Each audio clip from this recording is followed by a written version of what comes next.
Not live yet. Okay, they're not live yet, guys. Just give it a couple more minutes.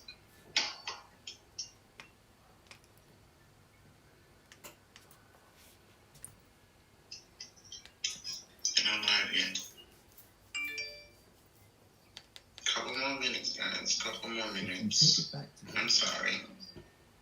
Couple more minutes. Give it a couple more minutes. And it will show up. Yes.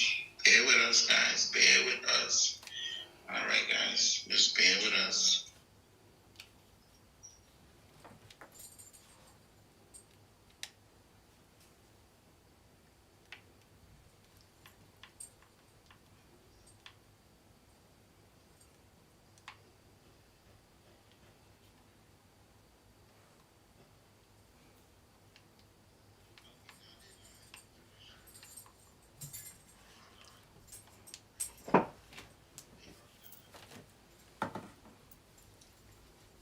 Are we live yet? Hey, Love Kingz. Hey, Monica. Hey, everybody. Good Hey, morning. Cooking with Q. Good morning, everybody. I gotta keep the frame. I'm not in the frame, am I? You in the frame. Oh, okay. We're just waiting for some more people to come in. Yes, and I don't have my, you know what?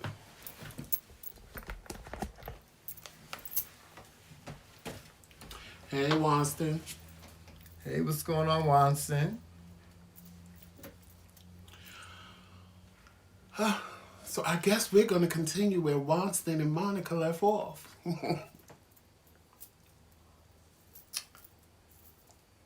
Just give us a moment. We're just getting set up here. Thank you, Monica.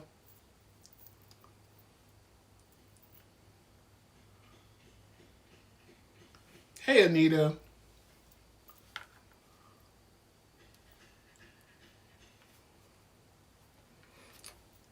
All right, I'm ready. Hey, Monica. What's going on? So it's been a lot. It's been a lot this morning. And y'all know I made my own separate video about everything we've been talking about this morning. I made my video actually, I want to say on Friday. I received a little backlash from it. A lot of people agreed with what I said. A lot of people didn't agree with what I said. I agree with Monica. I agree with Wanston. It's just a tough situation going on right now. It really is, yeah. It's really tough because I get the anger. I get the frustration. But for me, it's other underlying factors. I think that if you want to prove a point, burning down your neighborhood is not effective. It's just not effective because 2, 3, 4 months from now, when you just walking around looking at abandoned buildings and burnt down buildings, and this is what you have to look at now. It's your fault. Nobody's going to come and just rebuild. Nobody's going to come and just fix it. They're not. And when they do fix it, gentrification is going to take over because they're going to try to move you out of the neighborhood so that this doesn't happen again. I've seen videos where in Atlanta, they were saying that they were looting the stores. A white man threw the first brick through, I want to say it was the Gucci store or in Lenox Mall. It was a white man that threw a brick through the window. The black boys couldn't break the window. The white man threw this huge cinder block through the window for them to get into the store. I watched another video where these black girls attacked these 2 white girls because they were writing Black Lives Matter in spray paint on the Starbucks. Mm-hmm. White people are leading these raids for y'all to destroy your own neighborhood. Mm-hmm. They're the one, and it's not everybody. That's the part, it's not everybody. Just like what I've said it, I put a post up on Facebook that started people having arguments. When I said that if this would have been a LGBTQ person, we wouldn't be having no riots because black people would have said they got what they deserve. because that's God's way of punishing them. Because unfortunately, black people don't see me as a black gay man. They see me as a gay black man. And it's not everybody. So I'm not generalizing everybody for what some people do, but it's just, you know, being on our side of the spectrum, we have a whole lot more to think about than just the average heterosexual black person. Right. Gays, lesbians, transgenders are killed basically almost every day. Black transgenders, you don't see this outrage in the black community. But then again, you don't see the outrage when we kill each other either. It's only when a cop. Now, I would love to know, and I ain't saying for no cop to go do this, but if it was a person that was gay or lesbian or transgendered and a cop killed them, would we have this much outlash? Would we have this much rage to go and say, screw the rest of it, they were black? Or would it be the narrative that they use whenever we die, that we got what we deserve because that's God's way of punishing us? You was attacked. Mm-hmm. Nothing. Never made the news or anything like that. But, you know, this is what I think that about this whole rioting situation. What I don't understand is why we continue to riot. Hey, QB. Every time something happens, we continue to riot, and history has shown us that rioting is not effective. I mean, there are counties, there are cities in different states that are still recovering from the riots, the Watts riots in the 1950s and 60s. There's still places in LA that are still recovering from the riots when Rodney King was fresh on the scene. So what I don't understand is why we continue to do it to ourselves over and over again, when we first need to learn how to sit at the table and have a conversation and collectively be on the same page. See, that's the reason why what protesting in the 60s was so effective. That's why the Jim Crow laws and all those things were put away and demolished, because protesting was effective. It was much more effective than it is today. Yes, there were riots, but the protesting was effective. When there was a boycott, it was known there was going to be a boycott and where it was going to be. And we all did it. And everybody was collectively on the same page. Well, at least the majority was on the same page, because at that time, black people wanted rights. We were fighting for our rights, just as we're trying to do today. But what I'm saying is people, we're going about doing it the wrong way. Looting and destroying your neighborhoods. This is what it does. It brings up prices. It takes away businesses. What else does it do? It hurts black people that you don't know owns the business. You may live in a neighborhood now, but after all this happens, you may not even be able to get to work on the bus, because the bus lines has decided to stop running through there. There's so many things that get affected, and we, the black people, we serve the brunt of it. But what we don't understand is that we are contributing to destroying our own communities and our own neighborhoods, simply because we can. And I think there it is. We can. The problem is, Lady Shaka, and what I think is that whenever we did anything in the past, we had an effective leader. We had somebody to basically plan out the attack before it happened. Now, everybody's doing whatever they want to do, and one person is leading, and when that one person decides, well, I'm going to burn down this damn store, everybody decides, well, let's burn down all the stores. And I think it's not going to be effective because we're feeding into the narrative that we're destructive, that we can't have anything, I get the frustration and rage. I think it would be more effective if, like, what did I read? Was it Tampa? Somewhere. I read it this morning where they burnt down the city hall and they burnt down the police station and they burnt down a government building. See, if you do stuff like that, that's sending a message. That's letting them know. Y'all are the ones making the rule. Y'all are the ones not enforcing the rules. So we're going to turn your asses out. That to me is effective. Do I agree with it? No, but I'm like everybody else. Well, what else do we have to do but prove a point? I say that. If you want to do that, then I can agree with that. But I can't agree when I see this grown black man looking like he was sick between 50-something and 60-something crying to a crowd of angry black people. Because his business has just been destroyed. What did he do to them because he's from the hood and y'all just burnt my truck. Y'all just burnt down my building. Y'all stole my computer and I'm just like you.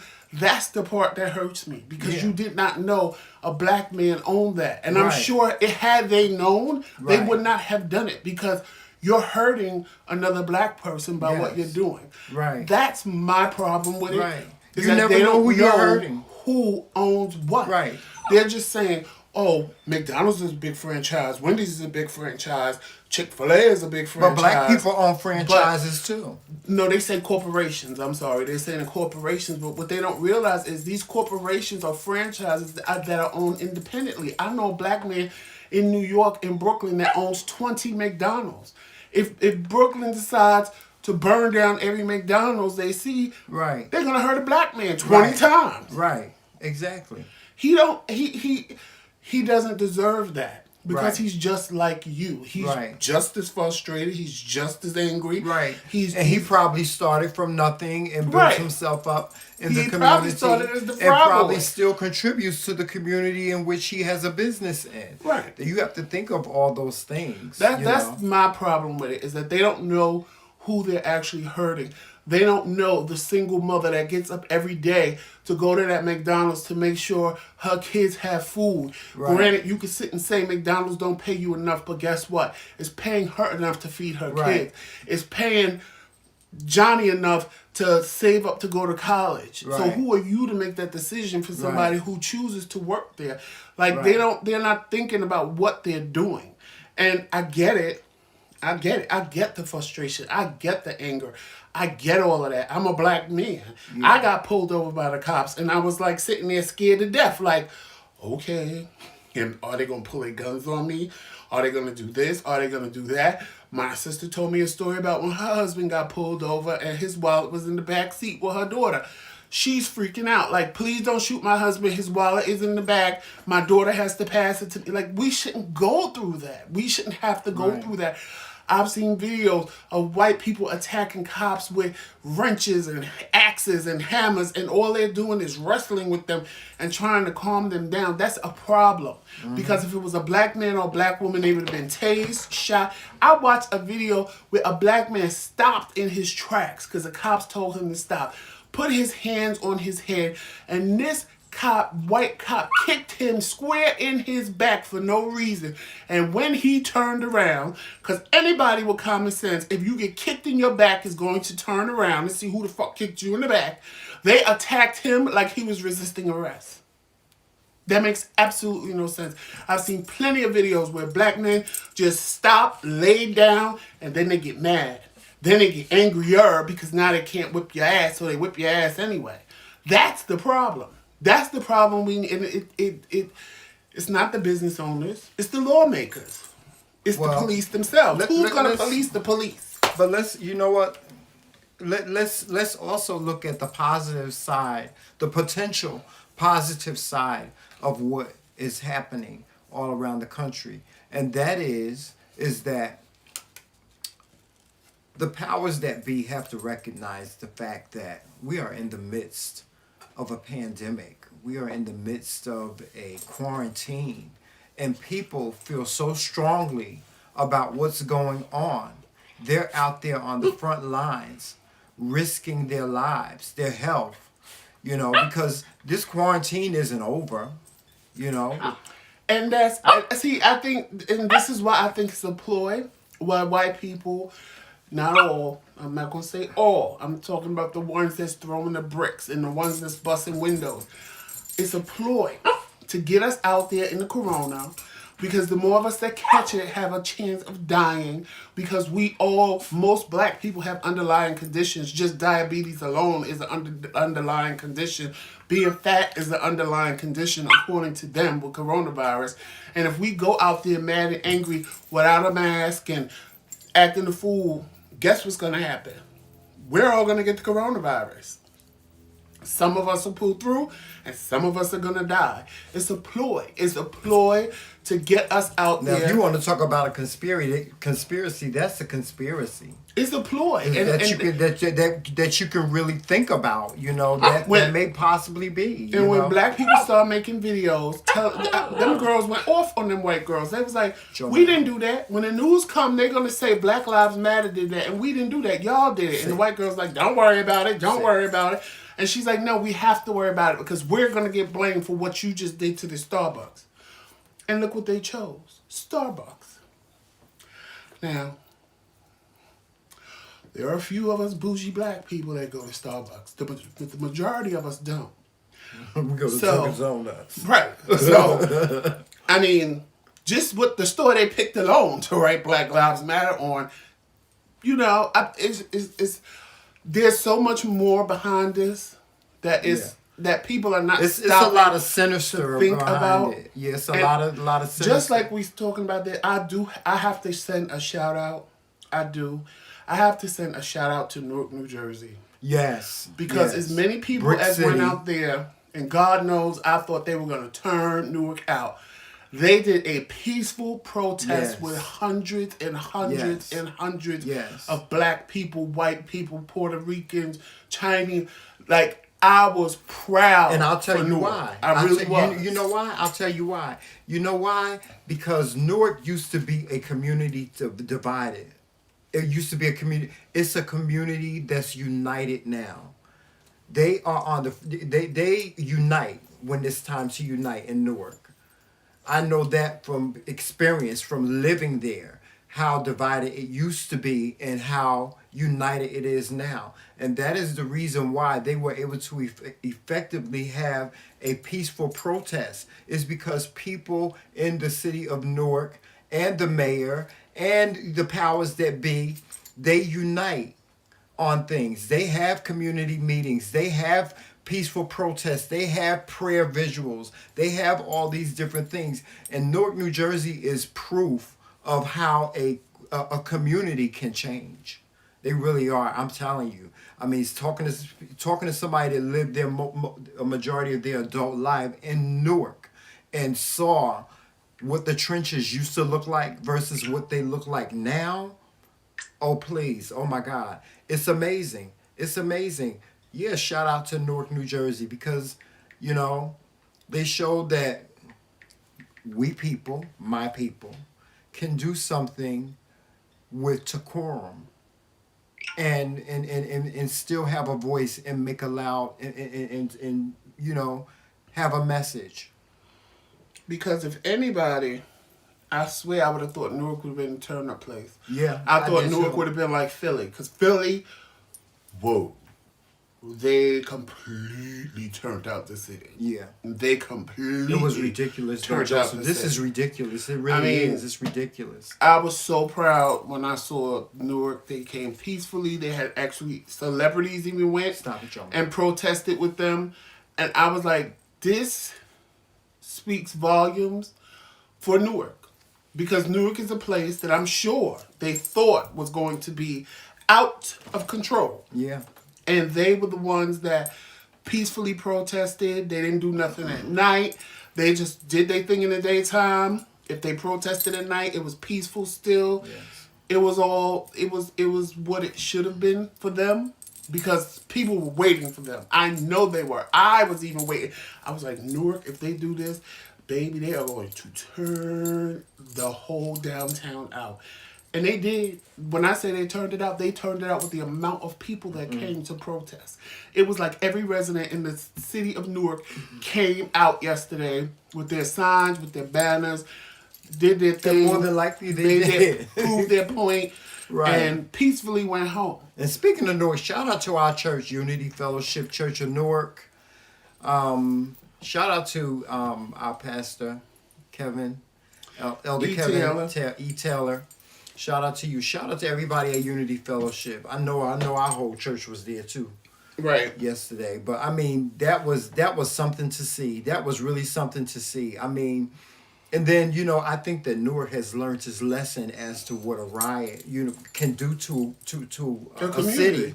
Because back in the 60s when Newark had their riots, it was horrible. I remember my mother introduced me to one of her clients that she was working with, and this lady, she lost an eye in the riots of the 60s in Newark. She lost her vision.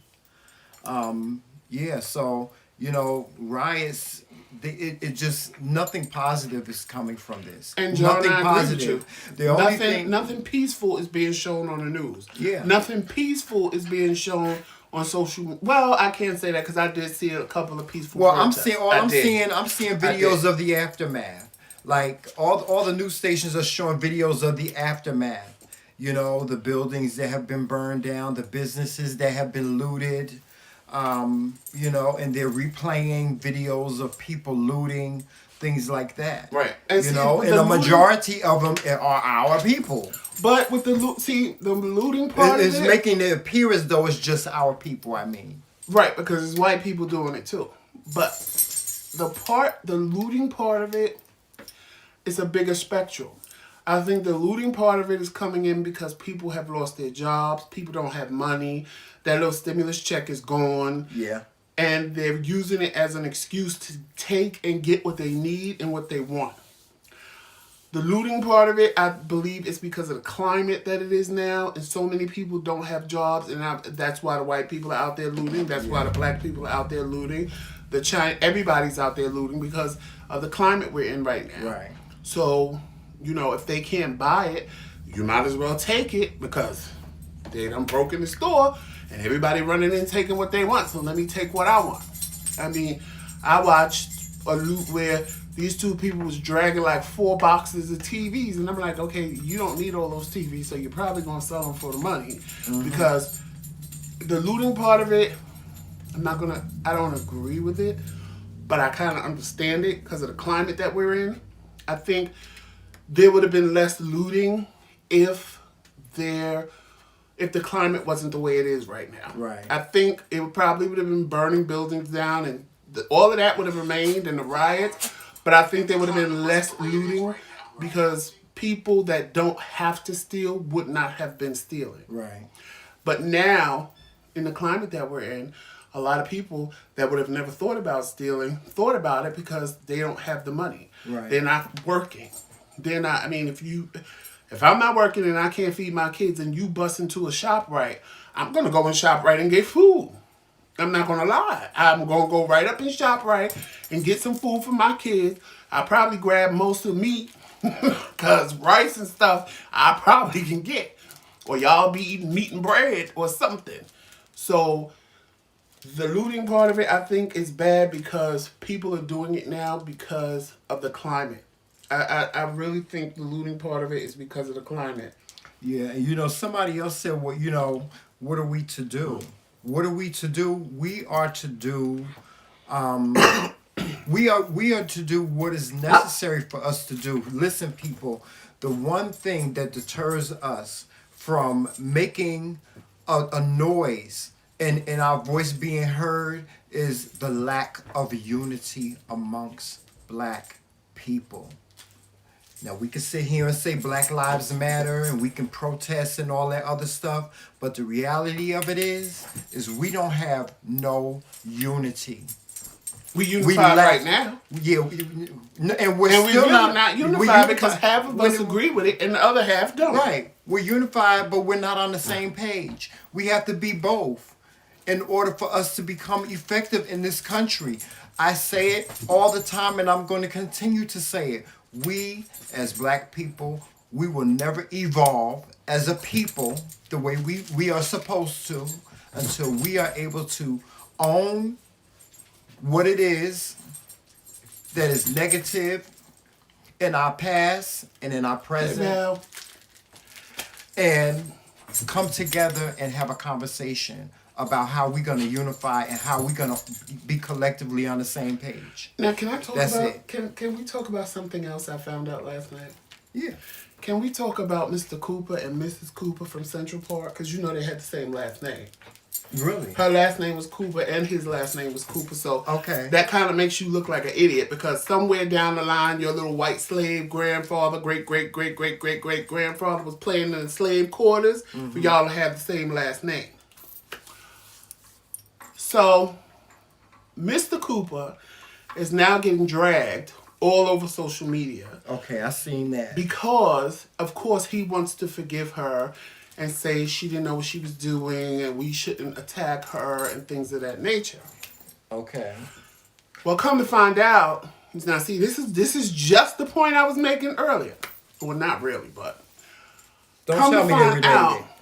that Mr. Cooper is not only a black man, but he's a gay black man.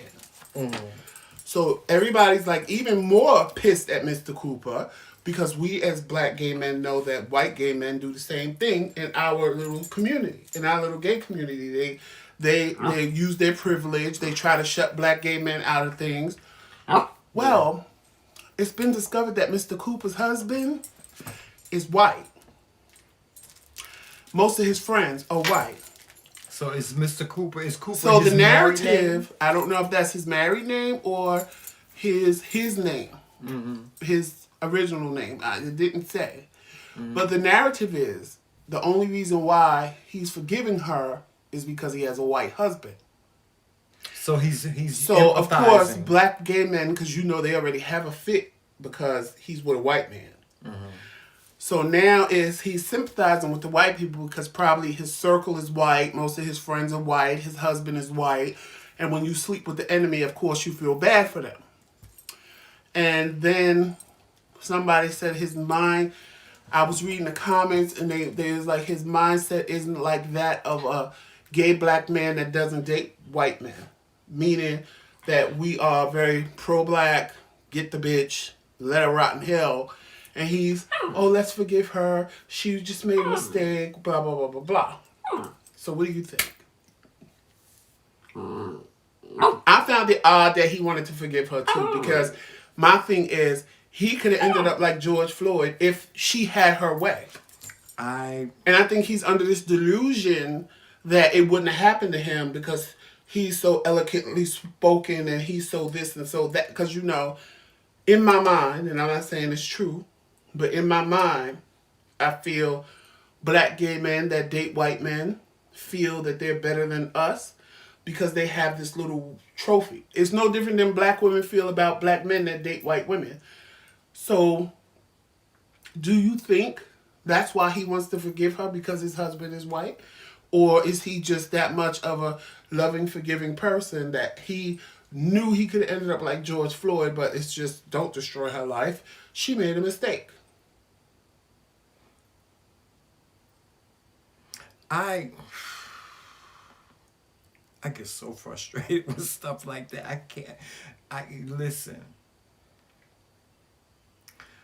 I put myself in that. I put myself in that person's shoes, and I'm just like not so easy to forgive things like that. Number one, because I look at like what you said. What could have happened to me if there wasn't for social media? If there was no social media in the in the wide spectrum of things, what could have potentially happened to me? And that's what I would be thinking of. That's what would infuriate me. And that's what would make me just not want to forgive.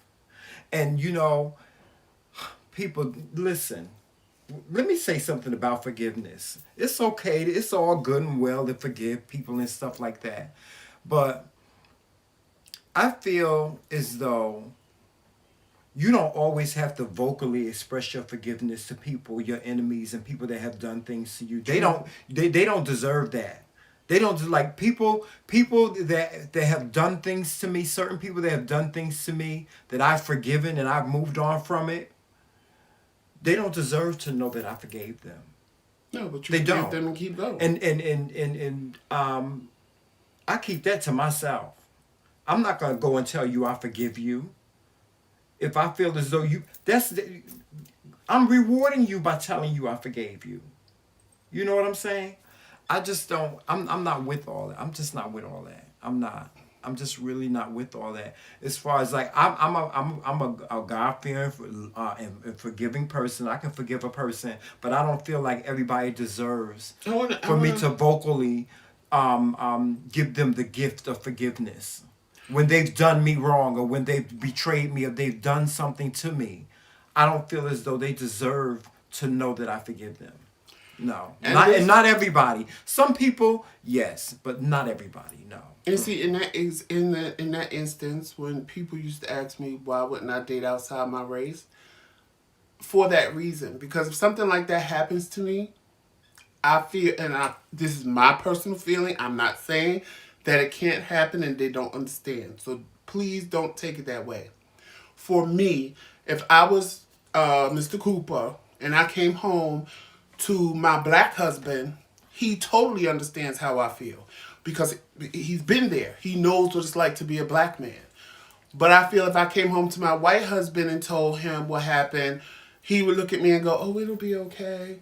You know, she was stupid and blah, blah, blah. He can't identify what I feel because it's never happened to him or he's never been discriminated against. And again, that's just my personal feeling. And when people would always ask me, well, why don't you date outside your race? That's always been my answer because another man other than a black man can't identify with me. The only thing you can identify with is that we're men. You can't identify with anything that happens to me in the street that may be racist, that may be inequality. You can't identify with me walking around the store and having everybody follow me. Like when I was younger, I had a very good close friend of mine. And he was white. And no lie, he would send us in the store. He would send his black friends in the store and tell us to go in the store. Tell him what we wanted. And we would go in the store. He would rob them blind. But they were too busy following us. And he knew that. He knew he would get away with it because he knew that they would follow us around the store. We come out of the store, go 2 blocks away, and he had a bag full of shit, a coat full of shit. He would go and, back then, because you know they actually had CD stores and record stores, records and CDs, whatever we wanted, he would get it for us. Of course, he got stuff for himself, but that's the narrative that they know. They know that their privilege is going to keep them watching us. So my husband, if he can't identify with that when I'm feeling some kind of way, I felt that just couldn't happen for me. For me. I'm not saying for anybody else, because love is love, and you love who you want to love. I love who I want to love. You love who you want to love. But I've just got tired of people that did date interracially telling me I'm wrong and that I need to get with the swirl and I need to do, because I can do the same thing and tell you, well, you're wrong. You need to find you a black man and keep going until you find one that loves you as much as you love him. And I never did that to people. It's like, but they do it to me. They would do it to me. Oh, well, you should do this and you should do that and you're racist. Why am I racist? I never said I didn't find white men attractive. I can look at some white men and be like, damn, he fine. Past that, that's all it is for me. It's damn, he fine. I don't get it. Like, I just don't understand it. I don't understand people. I would have never forgave her, white husband or not. Yeah, color ain't got nothing to do with it. I would have never forgave her. Well, color do have a lot to do with it. You know what it does? He could have ended up dead. If she had her way, he would have ended up in jail or he would have ended up dead. If she got what she wanted, he would have been good and dead. Yeah, because the cops would have came locked up right now trying to get his way out of jail because all they would have saw was Central Park Cindy called the cops on a black man. This is true. Yeah. And it goes both ways. It's that one person that makes it bad for everybody. It's that one white person that makes it bad for everybody, and vice versa. It's the same thing. It's the same thing with this movement, this riot movement.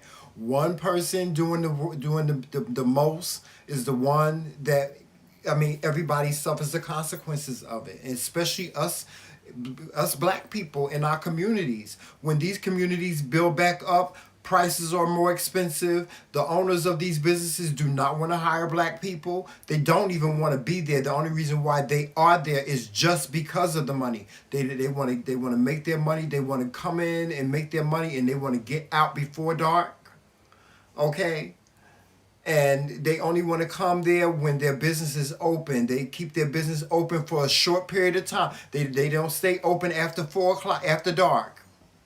You know, these are the things that happen in our communities as a result of what's going on, because you make people fearful of opening up businesses in your community. Why? Now, you know, why? They have a valid reason why they don't want to do it, you know? And y'all do know I'm playing devil's advocate today. I want y'all to know that. I'm playing devil's advocate. Yeah, he's playing devil's advocate. He's been doing that all morning. I'm being honest. I'm playing devil's advocate because I know what I'm about to say is really... I had a conversation with someone, and I was telling them about Blackout Day and how, you know, we should frequent black-owned stores. Their response to me was, for what? So I can go in there and get attitude for no reason from the girls behind the counter? For what? So I can go in the soul food restaurant and you don't have nothing but chicken because I asked for fish and ribs and collard greens and you sold out?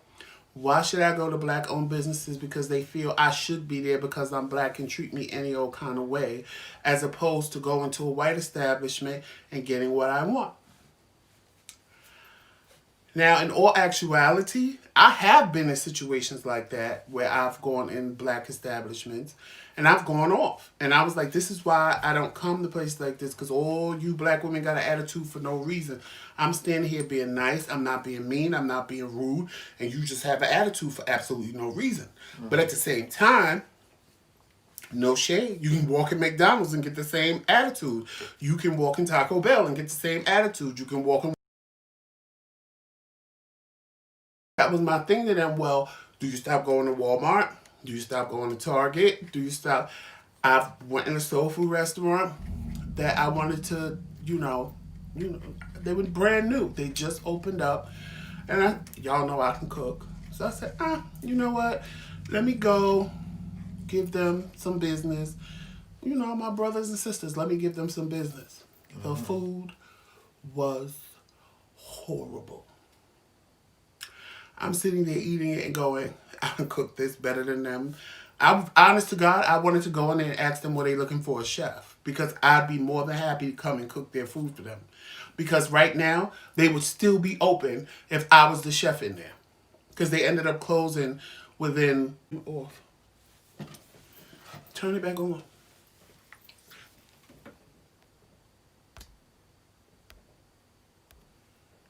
It says it's off. Oh, we're on. We're on. We're on? Yeah, we are on. We're on. You sure? Yeah, because well. Can you guys see us? Can you guys hear us? No, they said what happened. Mine says off. Wait a minute. It's there. We there? It's there. Yeah. It's back. I had to close it out. Okay. Something weird happened. Yeah. It took us off and put us back. Sorry. But it's and it goes back to what Tramel said, unity. Like, don't expect me to frequent your store because I'm black and you're black. Right. I still want quality. I still want the quality of stuff. Because I do get that from some people. Not all. But I do get that from some people. Well, because I'm black and you're black, you're supposed to support me. We did that. Right. And we did that with somebody. Yes. And got jerked so bad. And we still paid for what we got. But we never, ever, ever frequented them again because we got jerked. It was such a bad experience. It was such a horrible experience. Yeah. And then the amount that they charged us, when I found out what it was we were paying for, it was like, you charged me $42 for a $5 t-shirt. Yeah. I could have went and ordered this t-shirt online if that was the case and gave it to you and let you do the printing on it and said, okay, I'll pay for your time, I'll pay for your design, but I'm not paying $42 for a motherfucking t-shirt that I can go in Walmart and get for $5 $2 maybe even. You charged me $25 for Tramel's t-shirt again, which was only $5, plus for the design, and I'm sure your time was in there too, but it's like, I don't want a discount. One thing about me, if I don't care who you are, black, white, China, I don't ask nobody for no discount. That's your business. That's your livelihood. Do what you do. Yeah, but see, that's the thing, Joseph. But don't make my product and then come up with these outrageous prices. But you know what? That's the thing about, especially with us patrons. A lot of people that patronize black businesses, they always come in expecting a discount. Because you're black, they expect for you to give them a discount. Right. You've seen it before, and that's what we have to stop doing. We have to start treating those black businesses just like we treat the white businesses. Right. That's why we never evolve. And you know what? I just gotta say this. Luna Oya. Let me tell you something. I was going to say that, and thank you for bringing it up. But I talk about this all the time. I talk about the reason why we treat one another the way we do. You think it's just because? No, it's not. We treat each other the way we do, and there's a reason why we treat each other like that. If you read the Willie Lynch letters, which people say are a myth, but it was a letter written by a white man, and it was like an instruction manual on how to break down manufacture slaves. And it was very effective because it does what it has done to us for all these years. It has oppressed us. It has oppressed us as a people because everything in those letters, if you read the Willie Lynch letters, if you have not read them, I can relate to every single thing in those letters. How it shows the slave master how to pin each other against each other, how to teach one another how to snitch on each other, how to teach one another how to betray one another, how to separate the family and keep them separated, how to separate the family and keep the family separate. All this is in the Willie Lynch letters.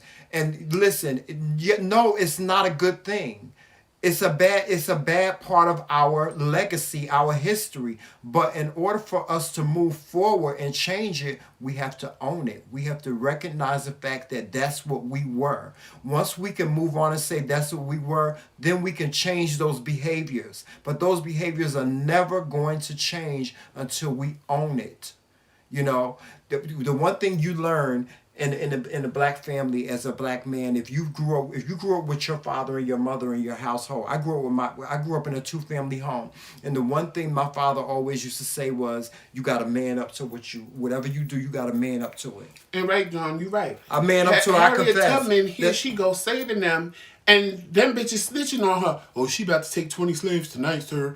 Like he gonna do something for them. Yeah, there were black slave masters black people that hunted her down. The reason for the trade, the slave trade was as a result of black African people that sold their people, that gave their people, that captured and caught their people and put them on them ships and brought them here. We gotta own that because that really happened. You understand what I'm saying? So when we own all those things, we can move on from it. I've owned it. Now I can move on from it. We can move on from it, but I can't move on from it by myself. But the big problem is one ear and out the other. We have to be able, as black people, to collectively sit down and have a conversation so that we can figure out a game plan for who we are, what we are, how we are going to evolve as a people.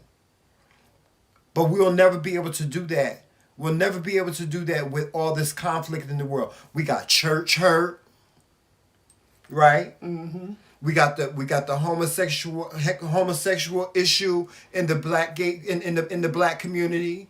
We have all these things that are that we all this judgmental stuff. Thinking being a side chick is cool to take another girl's husband, like that ain't cool. There's no family values. Like, there's no just more a sitting at the free-for-all. table. How many of you have sat at the sit at the table at night Well, now and I'm have sure a lot dinner of with them your do. with your families? It's people that still listen. don't. This pandemic ain't stopped nobody from doing what they do. They everybody get their dinner and they go to their little they go to their little rooms and do their thing.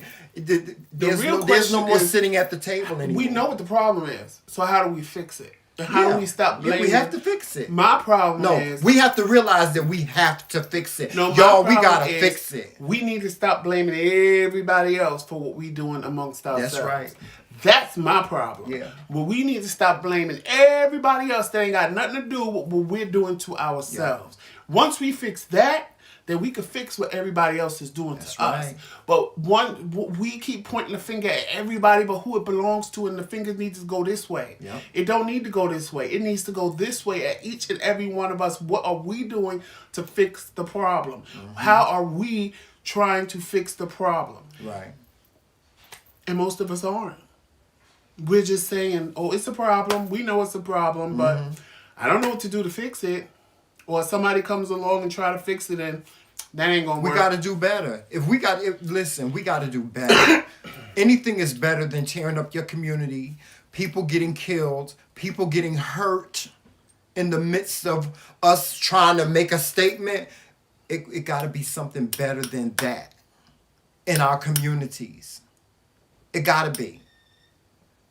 We got to come up with some type of solution where when things like this happen to one of our people, we can come together and we can have a conversation and we can figure out a game plan on what we need to do, what we need to contribute to make our voices heard effectively. But see, for me, we shouldn't have to come together like this because an innocent black man died. Right. We should always be like this. Right. For anything negative that happens to a black person, period. That's right. Gay, straight, woman, That's man, right. transgender, trans man, it doesn't matter. It used to be Because we that all way. share one thing, is that we're Right. black. Right. And we're having injustice done to us, period. Right. And we should always come together the way we do it now. And I'm not saying riot and loot and all of that. I'm just saying, as a people, it takes for one of us to die to spark outrage. And it's Right. only when a cop does it.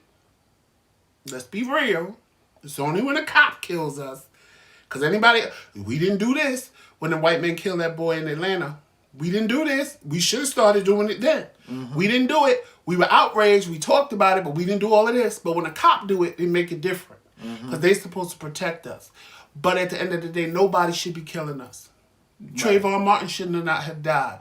Chandra Bland should not have died. That woman that walked in that man's house and shot him, pretending like she didn't know it wasn't her house, should not have died. Right. All of that needs to spark outrage like this. Yes. Period. Yes. Period. Yes. Because they're black and they're innocent. And not every black person is innocent. Yeah. But at the same time, at least let them stand trial. Yeah. That's what you have a court system And you know for. what? Somebody in the These chat people said, can't even stand trial to be guilty of anything. Because listen, now, who cares? Who honestly cares if that man wrote a bad check or had a fake $20 bill? Right. Who gives a fuck? You killed him. right. So your point is But totally invalid right now. Listen to this, Joseph. Somebody in the chat said, what do we do about number 41? This is what you do about number 41. You know what you do? 41. Is it 41, John? 45. 45. I mean 45. The 45 King. This is what you do about the 45 King. Get your ass up and go register. If you ain't To vote. already registered, and vote. And when it's time to vote, vote. And you know what? You know why so many people, I believe, this is what I believe. You know why I believe that so many black people don't vote? You know why they don't vote? Because they don't know how to vote. And I'm not talking about Democrat and Republican. I'm talking about they don't know how to vote. They don't know which elections are the most important elections. If you ask any black person, what's the most important election? They'll say the presidency of the United States. When in reality, That's not the most important election. It's them House seats, them Senate seats, them Congress It's the House seats. of Representatives, ain't Right. it? So, you know, these are the things that we need to get on the same page about when it comes to us having a voice in this country. We don't have a voice in this country because we only come together whenever we have to whenever somebody has to smack us on our hands. Y'all think that Barack Obama won by such a great number? He won by the skin of his teeth on both elections. Both elections, he won by the skin of his teeth. It was great to see people. It was great to see the lines around the corner and so on and so forth. But we needed more. And then the whole entire time that he was in office, he didn't even have the House behind him. You know why? Because everybody thought it was so important to wrap them lines around the corner to put him in the office, but it wasn't important for y'all to get online again to make sure that all the decisions that he made or wanted to make could have gone through because our party was standing strong. That's the thing about voting. We don't know how to vote. A lot of us don't know how to vote because we've been told something and we go right with that. And that's it. Period. Point blank. You know why? Because we can't. Luna, we could talk about that. And have a conversation. Yes, we could talk about that, Luna. We need to start having these conversations in our communities. We need, just like they have these town hall meetings, DT. Have these town hall meetings. We need to start having church meetings and town hall meetings and whatever kind of meeting we need to have so we can be on one page. Luna, I agree with you. First of all, I agree with you on two things. When we kill each other, all we get is a visual, and y'all want to go and put up candles and flowers and where t-shirts, I died, and t-shirts with your name on them. And but all Luna, that let's mess. talk about what you just said. We are submissive because of Christianity, and you ain't never lied. Because religion is a lie and it's fake. And it's going God to be the downfall. is very much real. It's going to be and the I say that downfall till the day I die. of black God people. is real. But religion has been the downfall of black people since they got off them slave ships and learned how to read that man-made Bible. First of all, it taught them to sit back and forgive all the people that did them wrong. All the people that did anything to them. Oh, you supposed to forgive, and you supposed to forget, and you're not supposed to this, and you're not supposed to that, and just let people walk all over you. God will fix it. Well, slaves stayed in slavery 400 years waiting on God to save them. And we still in bondage because of the Bible. Still in bondage because of the Bible. But black people don't want to hear that. Don't say that. But see, when did you, if you think about it, when did you really have a choice on religion? You didn't. Most black people didn't. You were raised that this is what we are, and this is what you believe, and this is what it's going to be. Mm-hmm. That's the way it happened with me. My father was a preacher. My grandmother had me in church 8 days a week. If my cousin is still on the line, she can contest to that. My grandmother would call all of us up and have us reading and praying in the Bible. But for some reason, JoJo always had a problem with it. Because I just, nobody could give me the answers that I was looking for. Nobody could tell me the things that I really wanted answers for. So, no, I don't believe this whole Bible, but I do believe in God. I know for a fact that there's a God. Because if it wasn't, I should have been good and dead a long time ago. A long time ago. God is very much real. But religion is fake. It is used as an oppressive system to keep people brainwashed to do what they want you to do, how they want you to do it. And if you really think about it, the only people in the Bible that were never punished, for real, were the heterosexual men. They could do whatever they want, even in church. Women can't get pregnant by it. I'm Pentecostal, so I done seen a lot. Women can't get pregnant by themselves, but they'll make a woman get up in the middle of the church in a minute and apologize for sitting there pregnant. But meanwhile, Pastor Mukbang is the one that got her pregnant, but he ain't getting up saying shit. Or Deacon Bishop Chicken in the corner say, God, then got her pregnant. All he gotta do is say, "Lord, Or I sinned and I they need to be stand little forgiven." Bobby up because you heard little Bobby was in the club the night before, but little Bobby was with the boy in the choir that's leading the choir, and that's how you knew little Bobby was in the club because he came back running to church. Ooh, I saw him at a gay club. I was just driving by, but your ass was in there too with him. QBs, it's fine. Listen, it ain't nothing wrong with what you're doing. You don't need no church house to have a relationship with God. You don't need no church. Church is here. It's right here. Church is right in your heart. You can sit home. It took me a long time to learn that. Let me tell you something. I have told people constantly, when you go to church, if and when you ever go to church, pay attention to the people. Pay attention to the person that's just sitting there rocking like this. Tears rolling down their face. Just rocking. Or the ones that's just sitting there crying and feeling. They're not jumping and screaming. They're not shouting. They're not. Because those are the ones that are feeling God. The ones that's running around and shouting and jumping, those are the ones that's just doing it for show. You can look at a person and tell when the Spirit of God hit them. Because it don't require all the jumping. It don't require all the speaking in tongues. Now, I'm not going to say you can't, but a lot of times the Bible says if you speak in tongues, there's going to be a translator. And I have sat in church plenty of day and heard people speak in tongues. And I'm like, okay, well, who's going to translate? And nothing happens. Because it ain't real. And I shouldn't say that. You can tell people that are having a real emotional, God-felt experience versus the ones that's just there for show. All they got to do is play the music. And it's the same people that was in the club dancing about 7 hours ago that come to church to finish their little dance. But the ones sitting there going like this and crying and ain't saying a word and having their own little emotional moment right there with Jesus, those are the ones that are really having their emotional moment with Jesus. I've grew up in church long enough to know. I'm a watcher. If you put me in a room full of people, like I'm talking now, I'll be quiet. You'll probably ask Tramel, is Joseph okay? Because I'm watching everybody. And I'm assessing everything in the room. And I'm watching him watch everything so I can make my move. Because I don't do nothing without him. Because Tramel sees. He's been around me long enough to know. And I tell him things about people and situations. And he say, Papa, you got to give people the benefit of the doubt.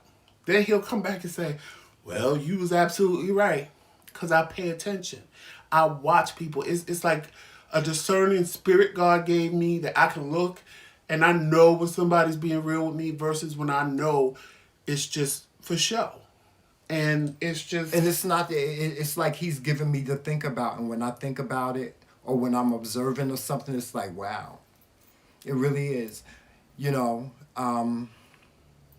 people, we just really... You know, this message that we're trying to give to you, we really want you to... Those of you that are listening... You know, take it back to your families. Take it back to your friends. Pass it on. You know, we have to make better choices. We do. We as black people, we have to make better choices. We have to start putting ourselves before anything and make better choices than we are making in this country. Because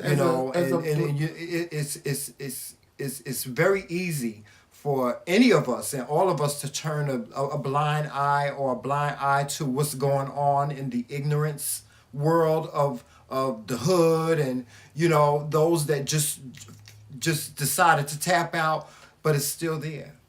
It's still there, and it's still going. As long as it's still there, as long as the ignorance is still there, it's still going to continue to affect us over and over again. Even those of us that are not even involved in that, it affects us. See, because the hood rat, thug brother that do rob people and stuff like that, they look at him and us the same.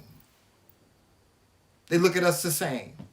No matter how we dressed, no matter how nice a car we have, nice a house we have, no matter how many degrees we have, they still look at us the same. And we have to change it. We have to change it.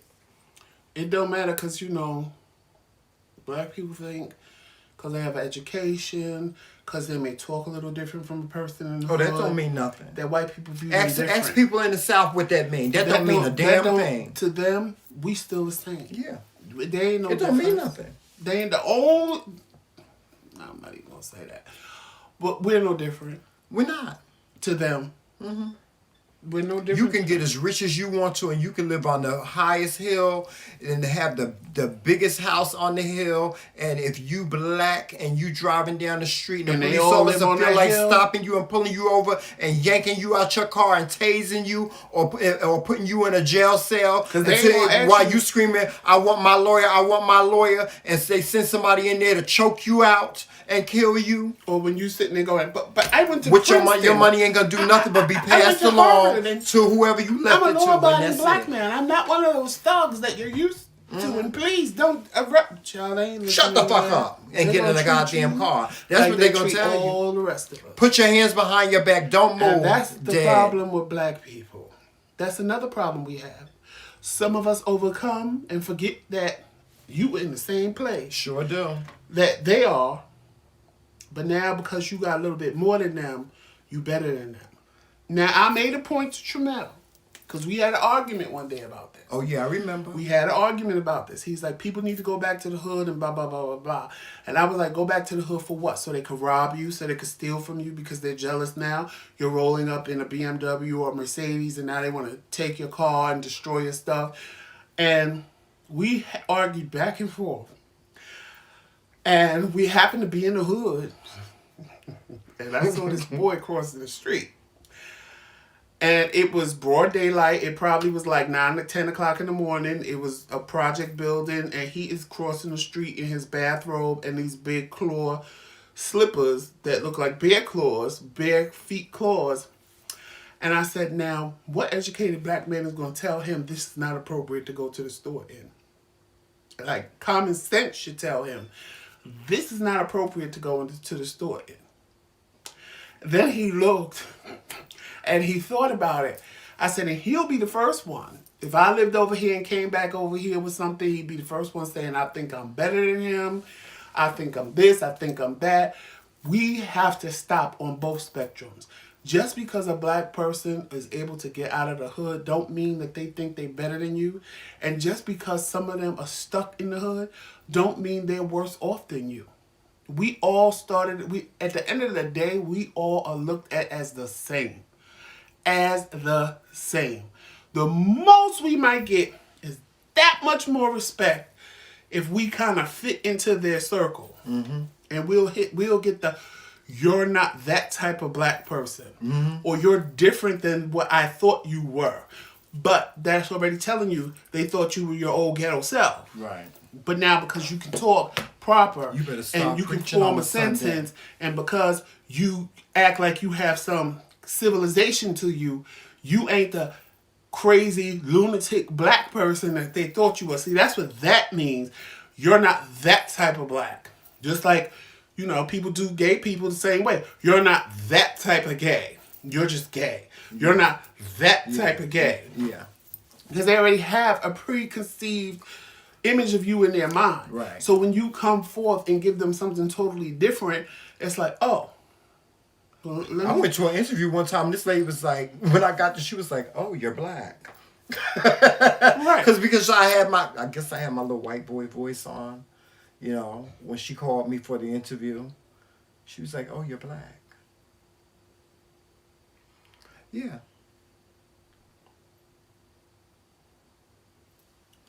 Luna said the same thing happened to him. He was tased, handcuffed, kicked him in the back with his foot on his neck.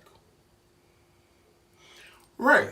If you're a black woman, you should not be sitting home worried about your father, your brother, your sons, your husband, your uncles. You shouldn't have to worry about that. That you shouldn't have to sit and pray and hope to God and God, please bring them home safe. That shouldn't be a thought in your head. As a black man, it's worse. But, you know. Because we go out in the street, some of us, because some of us don't give a fuck. Mm-hmm. But the majority of us do. So we go out in the street and try to do everything possible to keep the police away from us. To not look suspect to things. If I walk in the store with a hoodie on because it's cold, the first thing I do when I get in the store and the cameras see me is pull the hoodie off. Because you're not going to say I'm stealing. You're not going to say I'm one of those thugs. You're not going to do it. And a lot of black people feel, why should I have to do that? You're absolutely right. But when you don't do it, guess what? Guess what? When you want to just sit and do what you want to do, I get it. I get it 100%. But sometimes in certain situations, it's about conforming so that you know that you're safe. So that you know that they're not going to call the police on you. So that you know the same way you walked in is the same way you're going to walk out. But we don't want to hear that. Because we're going to prove a point. And like Tremel said, sometimes it ain't time to prove a point. There ain't no time for point proving. Yeah. The world ain't got Especially no time in for this point climate, ain't no time for point proving. It just ain't. Yeah. Well, point proving is killing a lot of our young G's today. That's what's killing a lot of our young millennial brothers in the black community. It's point proving because a majority of the young brothers that are killed in the hood are because one brother wanted to prove that he was tougher or he was badder or he was the baddest one in the neighborhood, in the hood. Right. That's what's happening. We always want to prove a point. We always want to make a point. I'm going to show them they can't do this to me. And then when they do it, only person looking like a fool is you.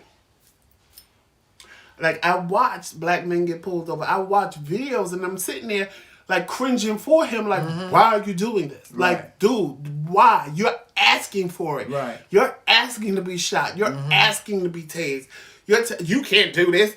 I know my rights. And I just be sitting there cringing going, please, please, please don't get him. Please don't get him.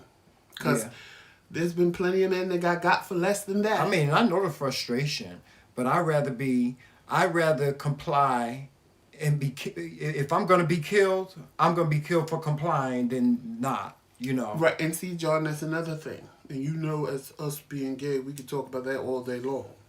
The toxic masculinity that black men have. Oh, yeah, that too. That they have to be the thug and in control the super of everything. Masculine one. And be super masculine. Lil Boosie. You ain't going to do this. And you Lil ain't going to Boosie. do that. And I'm going to make this happen. And I'm going to make that happen. And blah, blah, blah, blah, blah. And we Lil all know. Lil Boosie. Because, you know, When there's you people, do that there's to the people that police- accept that. You know, people accept that of him, of what he did with his son. People accept that. I don't know. And I can't think of the title of the video that I made. But I made a video. It's on YouTube. I can't think of what I titled it right now off the top of my head. But in the video, I said that any other race of man can be a nerd. They can be gothic. They can be preppy. They could be thugged out. They could be whatever they want to be. And nobody judges them. But black men took to social media, which is not brilliance, and told everybody that he hired another grown ass person to perform oral sex on not only him, but his son and his nephew. And his nephew. He done got on national just and told that story. And he still ain't been indicted on nothing and everybody accepts that. But you see what I say about heterosexual men? Now let it have been a girl and he said he hired men to screw her. Oh yeah. Watch how fast him and that man would have been locked up. Yeah. But because it's a boy, that means it's okay. Yeah. At 12 years old. Just like the R. Kelly thing. Oh, we can throw him away, lock him up and throw away the key. But we gonna still listen to his music. It's one or the damn other. It's one or the other. Right. We stay loyal to shit that we don't need to stay goddamn loyal to. We don't need to stay loyal to R. Kelly. He's a pedophile. Well, no, because we come up with the thing that I get it. This is what I was talking about when I say we make excuses for everything. Yeah. Oh, the white people just trying to take away his legacy. No. Oh, the white people this. You saw a whole video. Those of you that saw the video, you saw all these women come on TV. Every last one of them had the same story. The same exact story. But rather than blame R. Kelly, you want to say that the victims are lying. They this, they that. Now, some of them, their parents did just hand them over to a pedophile. It was their parents' fault. I don't blame the girls. What about Ariel? I blame the parents. And the other girls. What about them? What about Ariel, who was a kid? She was a 17-year-old kid. It's still the parents. Because it's the if parents. you think you 13 and I'm going to let you out of my sight to be with some grown-ass man, you're a fool. Yeah. You're a fool. There's no reason. I don't care if you met if you met R. Kelly personally, and I didn't even know he was a pedophile. Let's just take all of that out of the equation. Mm-hmm. You met him and was like, oh, I met R. Kelly in the mall, Dad. He said I could come over. Okay, what time? You know how you do me? What time we go? Where we going? When we go? Where we going? Because what he need to understand is that as a parent, I'm going to be with my little 13-year-old. I'm going to give her backstage. Oh, you giving us backstage passes? You need to include two with that because I'll be backstage with her. Yeah. See, that's why, you know what? That's probably another reason why I never had kids, because my child would hate me. My child would hate me because ain't no way in hell you would be out of my sight until you 18 years old. And then when you 18, it's still questionable. We stay loyal to shit that we don't need to stay loyal to, and we always want to play the race card when one of our bums or piss poor ass excuse for a role model does something wrong. We want to play the race card. And again, it's because we point the finger at everything else but where it belongs. Yeah. That's it. It is what it is. I think what you just said is a major problem. What's that? Because no celebrity and no high profile figure signs on to be a role model. No, they don't. That's the last thing in their mind. Well, in actuality, you do. Once you put yourself out there in the public come on eye. now, Jamel. You used to sing. I sang. I wanted to be a star. You have records out there. Right. In none of that part of being famous did you think I want to be a role model. It was I want to be famous. I want to do my thing. I want to get on stage. I want the accolades like Janet and Beyonce and Michael. That's what I want. It never entered my mind that at some point I could be a role model for somebody. Right. So most of them don't sign on for that, and they don't realize the magnitude. Signs on for it. But that's what I'm saying. But so in essence, I ain't saying this to molest people. The point I'm making is we can't get mad at people that don't take on that role model persona. No, right. Because they didn't ask for it. Right. We're making them a role model. Right. We're just like people are making us a role model. People are making anybody that's in social media, they're making them a role model. It may be something that me or you say, or maybe a live that we do that may inspire somebody to the point where they feel like they look up to us. And that's why I have to watch what I say, because I know me, I could be real harsh and I could be real cold in some of the things that I say and think, and I watch that because I'm like, one, I don't want to offend somebody that may like me because they take what I say in a negative way or take it that I mean them, or I don't want somebody to see me and go, because I've watched people that they didn't have a strong personality like me, and they started trying to act like me because they liked that persona that I had, and I watched it go all backwards on them. Mm-hmm. They tried to be sarcastic like me. But I was like, why are you being so mean and nasty? I'm not being mean and nasty. Yes, you are, because when I do it, people think it's a joke. People think it's funny. Right. You're trying to do what I do, and it's coming across like you're mean and angry and like. So I try to, like y'all all say, I'm being myself, and I am, but a lot of times I hold back because. I hold back y'all because y'all don't know the conversations I have with Mel off of here. That honest to God, if I said some of that stuff to y'all, one of two things is gonna happen. We either gonna get 1 million subscribers in 5 minutes because they're gonna all sit there and go, I can't believe he said that, or I'm gonna lose all the subscribers. Y'all gonna have crickets. Because I can come up and say some shit that'll make you be like, did he just say that? Mm-hmm. For real? And that's not my intent. And when I realize that people tend to hold, like, I guess my father's a minister, my brother's a minister, and when I've listened to both of them preach, they can command an audience. Like, people sit in awe. And I guess I got that gift as well, because when I talk, people tend to hold on to my every word and wait for the next thing that I'm going to say. And I'm just doing social media. Yeah, sometimes you be wanting to stab him because he be right. Right, and so I learned with social media that I kind of have to think, like y'all have watched me do videos and say, I'm not going to say that. And I even blocked the video I made because I thought something that I said would be taken out of context. But then I said, you know what, fuck them. If they take it out of context too fucking bad, I know what I meant. And if you don't get in the comments, fuck them. That's my favorite word. That's my favorite. Matter of fact, we have a Teespring account. If you like any of the things me and Tramel say, like spun, slapped, and fucked up, lies from the Book of Lies, or you want Team McRae all day, we have T-shirts, we have merchandise, we have coffee cups, we have socks, we have all kinds of stuff, bags, tank tops with those sayings on them.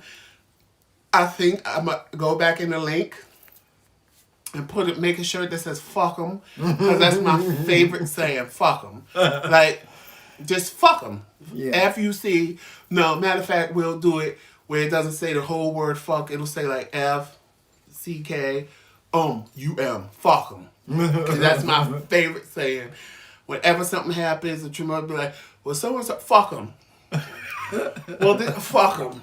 Because, like, for real. And she's got a knife! She's got a knife! Wheelchair Wendy that got beat up at Target. Lord have mercy. But,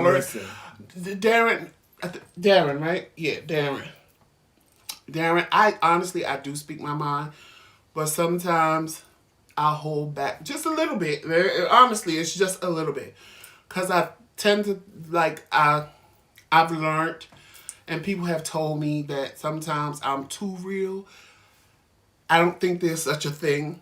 I really don't. But I've been told that plenty of times that I'm too real for some people, and I get it. So sometimes I can't just say everything that I'm thinking the way that I'm Y'all thinking don't want it. him to do that. Y'all don't want I'll him to just do that. reword it to make it sound better than the way I'm thinking. Y'all don't want him to. You know what that's what like? I should say. I'm gonna tell you. I reword things to make it better than the way I'm thinking it. Because if I say it the way I'm thinking it, I'll guarantee you some of y'all. I'm gonna tell y'all what it's like. Listen, I'm gonna tell y'all what it's like when he say what he really want to say.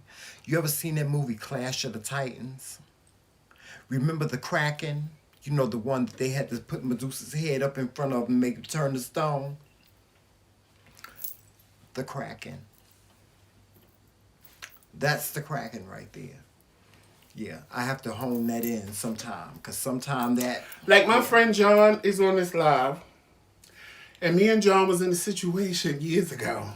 Is that John? Mm-hmm. Oh, hey, John. And John, no. When I tell y'all I'll be ready, I'll be ready. And I don't care. I really don't care. And me and John was in this situation, and John was ready too. That's one thing I love about him. Like, John was my friend that I knew if anything went sideways, it was going down with us. Like, I knew that. Like, and the situation happened, and I looked at John, I said, I'm about to read these bitches, and he said, I'm ready too. Because you're not going to stand there and just call us all kind of names and all kind of things, and all we doing is waiting for a cab. Yeah. And, like, my friends that have been friends with me for years know that my mouth don't have a filter. With my friends, I'll say whatever. I don't care. I honestly don't care. Because I know they know me. So they know, like, they'll laugh and be like, bitch, you can't say stuff like that.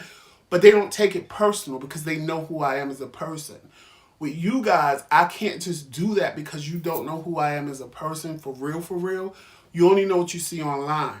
So in all honesty, I don't ever want to offend somebody that I like or that likes me because they misinterpreted what I said or what I meant, as opposed to either sending me an email or getting in the comments and asking me. And I tell people all the time that I'm friends with, if I say or do something that you don't understand, ask me. I have no problem with clarifying what I meant. Because sometimes, I swear to God, it comes here and just comes right out. And people take it the wrong way. And it's not my intent. My intent is never to hurt anybody that I love or care about. Me and Tramella have an argument, and he'll tell you. I told him, I'm never going to say anything to you that I have to come and apologize for. And if I apologize, if I say it, I meant it. Yeah. And I won't say, it's hard. Like one day he was pressing my buttons. He was pressing my buttons. When I tell you pressing my buttons, Tramell, he likes poking the bear. And I looked at him. Because I had just had it and I was fed up. And I said, if I say to you what I want to say to you right now, you will go kill yourself. He didn't even know how to handle that. I had to clutch my whole breastplate, child. My whole breastplate was just gone. All of just gone. Just no nothing. It was just gone. No breasts and no nothing. He just took it. Just took my whole breath away. Because I know, and honestly, I built that side of me from being picked on as a kid and being called names and being called teased. So my thing was, you would never say to me something. My life, oh God. I use my mouth as a weapon. Ooh, I was like, oh. And when I learned that I could use my mouth as a weapon, it just got worse and worse. It was like I had a little. I seen him do it. I thought I was creative with words. It was like I had a little. What's that gun? A little revolver. Yeah. And then I learned my revolver could be a 9mm. Shots fired. And then I learned that 9mm could become an AK-47. And then my mouth just kept going. Child, my grandmother and my grandmother especially used to pop me in my mouth all the time as a little kid. Tell me, you can't say that, don't say that, JoJo, no, blah, blah, blah. Anybody that really knows me knows that if I think it, I'm going to say it. And it's not, again, people that I know, it's never to hurt them. It's never to be insensitive to a situation. Like, I can't stand when somebody keeps calling me with the same situation over and over and over again. It's like, okay, girl, I let you cry for like 3 days. Pick your shit up and pull yourself together now because you acting stupid. And a lot of times, my friends, they be like, bitch, really? That's how you... Yes, I'm sick of this shit. Pull yourself together. That motherfucker ain't sitting over there crying over you, bitch. They off with another motherfucker. Remember, they left you for another motherfucker. They living their life. You sitting there crying over somebody that they don't even think twice about your ass. Pull your shit together. I gave you 3 days, bitch. After that, I'm not giving you nothing else. And they pull it together. QB says somebody... Her family always tells somebody gonna kill me. Somebody gonna kill you over that mouth. Yeah. I used to get that a lot. Right, too. and that's why I like John. I had like to John. find Jesus, because John will say what he think. If you don't like it, oh well, too bad. If you like it, then whatever. And I love people like that. I love people that can come to me and tell me what they feel or tell me how they feel about me. We get past it and move on. I hate people that want to sit and hold shit and you really holding something against me, but you smiling in my face. Just come to me and say, bitch, what the fuck? So I could tell you what the fuck. Yeah, but sometimes you can't tell everybody everything about them. You can't just say everything, Joseph, because then you'll be hurting people's feelings and stuff. No, my thing is because like if I see somebody and if I walk past, if I'm in the same room with you and you smell like you ain't took a bath, no, I'm not. No, that's not what I'm saying. You got extra seasonings on. I'm gonna. But that's what I'm saying. You got extra seasoning on. No, but if you walk past somebody and they smell like shit. And they don't. That's one thing. I'm not saying walk past. Girl, did you shit on yourself, bitch? Because you sure smell like it. I'm gonna give you very that. No, but if a bitch comes and say, I'm using this. I'm gonna be like, oh. No, but if a bitch comes and say, I'm using this new perfume, how I smell, bitch, you smell just like shit. You smell just the same. And if that's perfume, you need to go get your money back right now. Matter of fact, where's the receipt? Where's the receipt? Go get your money back right now, Miss Singh. Right now. No. Right now, go get your money back. That smells just like shit. Right, Darren, because some people just want to... I've learned that. Some people are energy vampires, and they just want to suck all your energy with the same thing over and over and over and over. And it becomes like a pitch. Okay. You done talked about this shit for a month. Get over it. Because I'm over it. And I ain't even part of it, but I'm over it. And the person you talking about got to be over it too, bitch. It's been a month. You still sitting here crying and carrying on. Like, get over it. Right. And because there are people that are just really energy vampires that just suck your energy because we allow them to. A succubus. That's what they call them. A succubus, right? Right. Mm-hmm. Right, John. Like John said, ain't nobody gonna be like that around me. I'll get up, Joseph, and I'll get my little pocketbook. You know me, Joseph. I'll get my little pocketbook and I'll be going, child. I'll be like, Joseph, I see you in the car. I'm not doing all that. You ain't taking away my energy. I even right now, me and Joseph now. Like right now, we in the studio. This is my domain right here. When he come in here with that negativity, I'd be like, don't come in here with that. Yeah, he told me, don't come in here with that. Don't come in here with that. I'm like, come in here with what? That Negative energy. This is my space. You want your space is over there. Don't come in here with that. No. You want to discuss it outside the door, you can discuss it when I decide to come up out of here. No. This right here is just going to be peace in this land. It's going to be peace. Praise God. Telephone in my bosom. Mm-hmm. Yes, ma'am. Mm-hmm. That's all it is. That's all it is about. We can have peace. We can have peace. Yes, we can.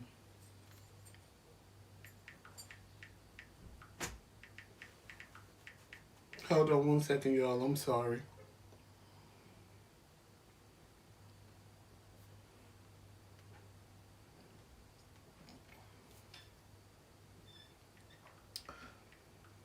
But yes, while he's doing that, guys, I hope those of you that are in the chat know to go and watch MJ&J Family Mukbangs.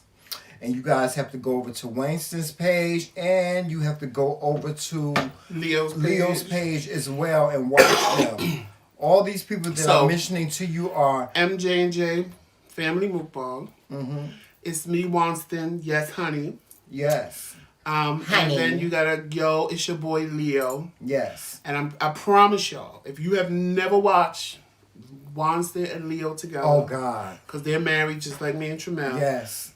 It's like watching us all. They are hoo-ha. They are funny.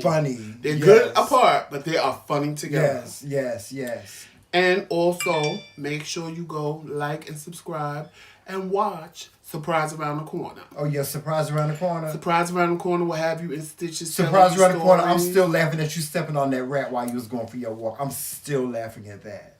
That's funny. Right. Because I tell you what you know what I would have done if I would have stepped on the dead rat, right, Joseph? Ran. Oh, child, I would have been running. I would have still been running, child. They'd have been like, what is that big puff of smoke that just came down the street? Oh, that was nobody. That was my husband, Tramel. That's it. That's who that was. All right, y'all. Yes, guys. Well, we're going to get up off of here. We're going to give somebody else an opportunity to come up on here. Make sure, like I said, you check the description box. I'm going to put it in after we finish this live. Yes. If you want any of the McRae Kingz merchandise, of the sayings that we say. Like I said, probably like lies from the book of lies. Lies from the book of lies. Later on today, it'll probably be one in there that says, fuck them. Mm-hmm. Or don't get spun, slapped, and fucked up. Mm-hmm. And you there's got on also a t-shirt too. A shirt that says Team McRae. Lifetime member. Yes. And then on the back of some of the shirts, most of the shirts, it says Team McRae all damn day. Yes. So thank y'all for coming and thank y'all for watching. Yes, thank you so much for watching. Make sure, if you haven't done it already, make sure you like and subscribe and join our page. Mm-hmm. We appreciate for all of you that don't know, we always call you our knights at our round table. Yes. Because kings need knights. And they protect for protection. Yes. So we appreciate all of you. Keep coming back. You know Thursday nights is Q&A with the Kings. Yes. We hope you're there. You can send us questions if you want them answered at the McRae King's Corner at gmail.com. You can follow us on all social media platforms. Again, that'll be in the description box. Yes. Make sure you get you the coldest water bottle. It keeps your water cold for over 36 hours, and anything hot you may have, it'll keep it hot for over 12 hours. Yes, and don't forget about Car Conversations, and also coming back, Coffee with the Kings. Coming back for all of our Facebook fans that followed us over to YouTube. Our Coffee with the Kings in the morning is actually coming back. Yes, it's coming back. And make sure you follow, again, MJ&J Family Mukbang. It's me, Winston. Yes, honey. Yo, it's your boy Leo. And Surprise Around the Corner. Yes. And on that note, you know how we always end. Walk in peace, love, sunshine, and happiness. And all those good things. And you know what it is. It's Team McRae. All damn day. Later, y'all. Later, y'all. Talk to you soon. Above your head. No, above your head.